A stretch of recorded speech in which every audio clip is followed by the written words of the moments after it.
आपल्याला सतत स्वप्न पडत असतात. तर स्वप्नांची तार हे वाक्य नक्कीच ऐकलं असाल.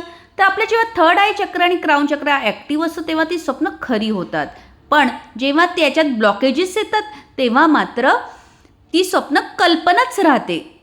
रात्रीच्या वेळी 12 ते 1 मध्ये जी स्वप्न पडतात ती कल्पना थकव्यामुळे पडत असतात. त्यानंतर मध्यरात्रीची स्वप्न पडतात ती मनातली भीतीमुळे पडतात स्वप्न.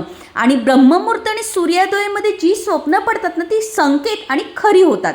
राशीप्रमाणे मेष आणि वृषभला जी स्वप्न पडतात ती खरी होतात. मिथुन आणि तुलाला जी पडतात ती संकेत असतात.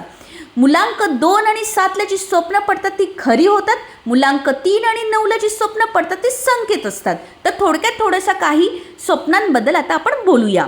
जसं की साप चावला की थेट संकट असतं, दिसला तर तो संकटाचा इशारा असतो.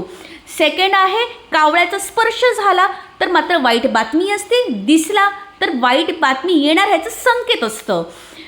देवदेवी दिसले तर सकारात्मक ऊर्जा, आशीर्वाद आणि आध्यात्मिक वाढ असते. त्यानंतर गेलेली माणसं जर तुम्हाला दिसत असतील तर त्यांचं काही अपूर्ण राहिलं असेल किंवा त्यांचा काहीतरी इशारा असतो, आशीर्वाद देखील असू शकतो. पण तुमचा आध्यात्मिक ओढ खूप असेल तर तुम्हाला पुनर्जन्म पण दिसू शकतो, गेला जन्म पण दिसू शकतो. तर अशा प्रकारे हा व्हिडिओ होता. तर लाईक करा, सबस्क्राईब करा, शेअर करा.